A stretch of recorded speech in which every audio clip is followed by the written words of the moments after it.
Bonjour à tous, soyez bienvenus à notre paroisse invisible, traçons le signe de la croix, car c'est Dieu qui nous rassemble, au nom du Père, du Fils et du Saint-Esprit. Amen. Prions pour nos frères et sœurs malades.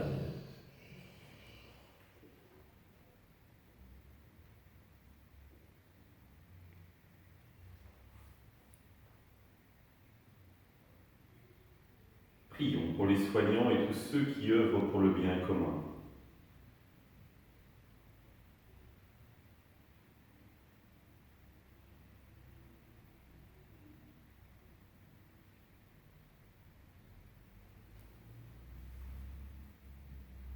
Prions pour ceux qui angoissent la solitude, que l'Esprit Saint vienne les visiter.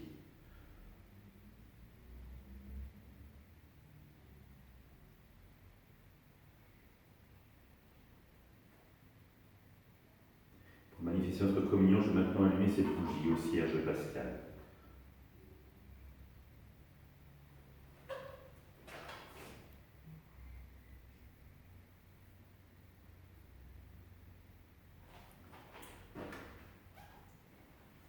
Dans l'évangile de Jean,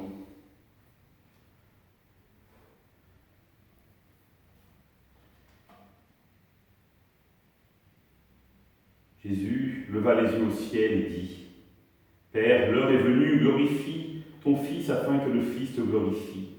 Ainsi, comme tu lui as donné pouvoir sur tout être de chair, il donnera la vie éternelle à tous ceux que tu lui as donnés.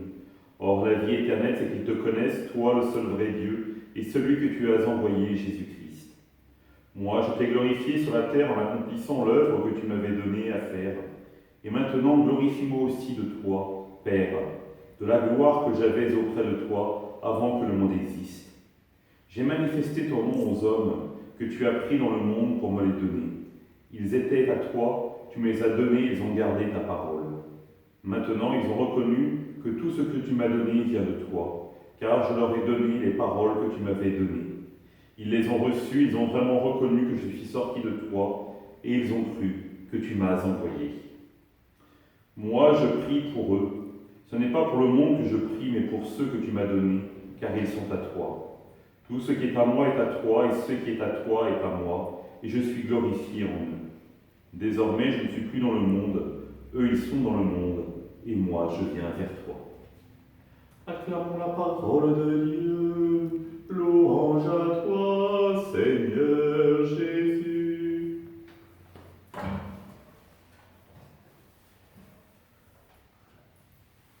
Pas simple à comprendre, à rentrer dans cette parole de Dieu d'aujourd'hui. Je voudrais m'arrêter sur les temps des verbes utilisés à deux occasions par Jésus. Premier temps, or la vie éternelle, c'est qu'ils te connaissent, toi, le seul vrai Dieu. Ce n'est pas un futur qui est utilisé. Ça veut dire que la vie éternelle, elle commence ici et maintenant. Si nous commençons à rencontrer Dieu au cœur de notre vie, à vivre de sa parole et à l'annoncer. Et donc souvent, nous projetons sur la vie éternelle en disant : c'est demain, c'est après-demain, c'est bientôt, mais c'est pas maintenant. Non, Jésus nous dit, parce que justement Dieu est venu visiter notre terre, et donc le temps de Dieu est venu parmi nous, et donc l'éternité peut être vécue ici et maintenant. Et nous ne mesurons souvent pas assez les conséquences d'une telle parole, par rapport notamment à la mort. Si la vie éternelle, c'est ici et maintenant qu'elle commence, ça veut dire que le passage dans la vie éternelle, la mort, n'est qu'un passage à une autre condition d'être avec Dieu et en Dieu. De fait, il y aura quelque chose de nouveau, mais l'essentiel, nous le connaissons déjà aujourd'hui. Notre relation d'amour que nous sommes capables de vivre avec le Père et avec le Christ. Alors oui, c'est important de se dire que c'est aujourd'hui que se joue notre vie éternelle. Et donc nous devons prendre au sérieux notre vie d'ici-bas, ici et maintenant. La deuxième verbe qui me semble intéressant à analyser, c'est la parole de Jésus. Désormais, je ne suis plus dans le monde, eux ils sont dans le monde, et moi je viens vers toi. Selon le chapitre 17 de l'évangile de Jean, et Jésus utilise le présent. Je ne suis plus dans le monde, et pourtant, il va par excellence connaître les affres du monde, avec la mort, la crucifixion, mais il est déjà tout offert au Père, tout donné au Père. Et d'ailleurs, il le dira bien, ma vie, nul ne la prend, c'est moi qui la donne. Et il la donne à qui? Il ne la donne pas au monde. Le monde, c'est la dimension de la négativité dans l'évangile de Jean.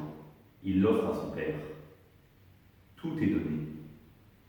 Et c'est cette décision que Jésus prend à ce moment-là. Et donc vous voyez,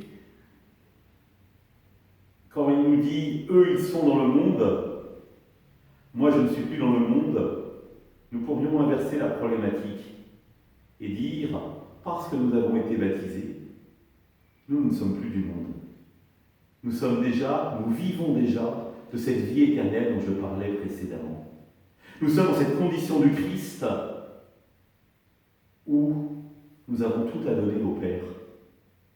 Et à nouveau, c'est un présent qu'il faut utiliser. Sommes-nous prêts à vivre ce présent de Dieu, ce présent de l'amour?